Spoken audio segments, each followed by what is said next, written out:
કે સાગર કાંઠે જન્મ લિયો અને શોભે રૂડું ધામ, ધન્ય ધરા કચ્છ દેશની જ્યાં પ્રગટ્યા સંત શ્રી ઓધવરામ. કે વિક્રમ સંવંત 1946 રામનવમીનો પવિત્ર દિવસ જખૌની ધરા અને હેમરાજ ભગત અને માતા ચાગબાઈ માના ઘેર ઉદ્ધવનો જન્મ થાય છે. કે બાળપણ તો સનાતન ધર્મના વેદો પુરાણો ગ્રંથોનો અભ્યાસ સાથે સંસ્કૃત ભાષા પર પકડ બનાવતા વીતે છે અને ઉદ્ધવને સમય જતા લાલરામજી મહારાજનું સાનિધ્ય મળે છે અને આ ધરાને મળે છે સંત શ્રી ઓધવરામ. અ એટલે અગ્નિ, ધ એટલે ધરા અને વ એટલે વાયુ.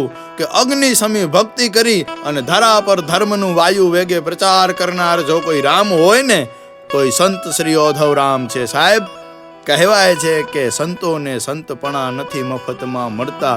કે સમય સંતોની પરીક્ષા અવશ્ય કરે ને કરે અને સાચા સંતો સમયને પ્રમાણ આપતા રહે છે. સાચા સંતો છે. સાહેબ, વિક્રમ સંવંત 1956 કચ્છની ધરા પર 56 દુકાળ પડ્યા છે.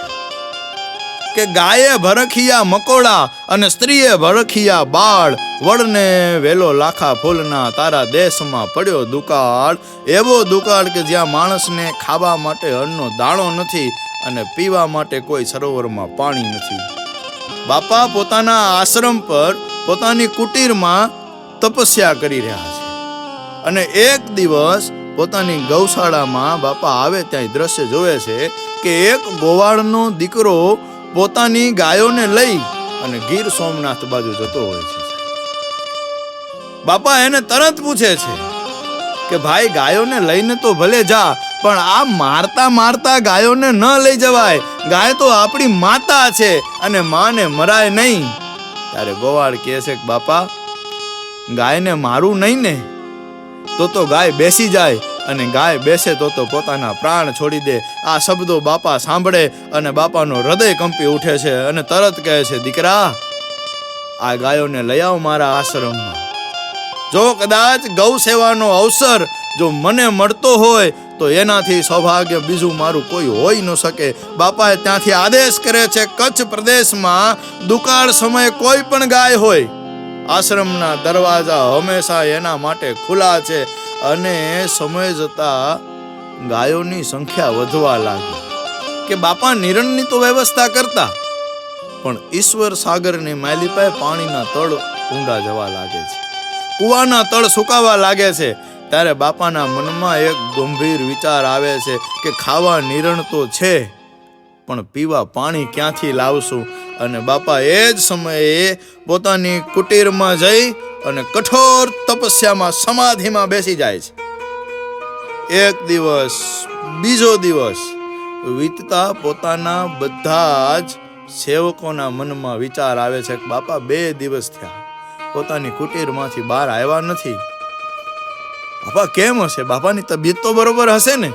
આ જ વિચારોની વચ્ચે મંજલ ગામમાં સાધ્વી મૈયાજી પાસે બધા જ સેવકો જઈને મૈયાજીને વાત કરે છે કે 48 કલાક સમય વીતી ગયો છે, બાપા હજી કુટીરમાંથી બહાર આવ્યા નથી. મૈયાજી, આપ અમને કોઈ ઉત્તર આપો.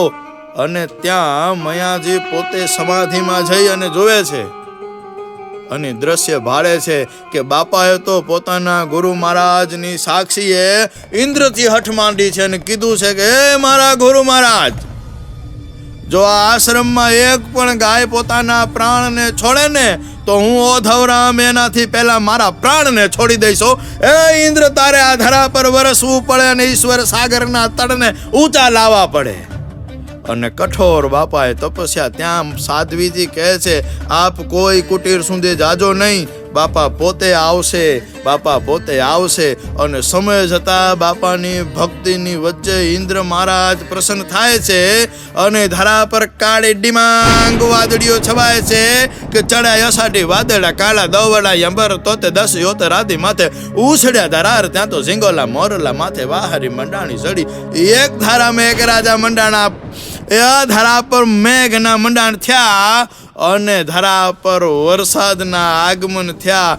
ઈ વરસાદની હારે કુવાના તળ ઊંચા આવ્યા, ઈશ્વર સાગરના છેલ્લા પગથિયા ઊંધી પાણી પૂગી ગયા. અને ત્યારે બાપા કુટીરમાંથી હરખના રાહડા લેતા લેતા આવ્યા અને કીધું કે ધન્ય હો ગુરુ મહારાજ, ધન્ય હો મારા રામ નામને, મારા રામ નામને ધન્ય હો. આવા સંત કે જેને કચ્છ ધરાના છપનિયા દુકાળ વખતે એક ગાયના પ્રાણ હાટું આવી કઠોર તપસ્યા માંડે ને, એવા સંત શ્રી ઓધવ રામને વારંવાર વંદન, એવા સંત શ્રી ઓધવ રામને વારંવાર વંદન, એવા સંત શ્રી ઓધવ રામને વારંવાર વંદન.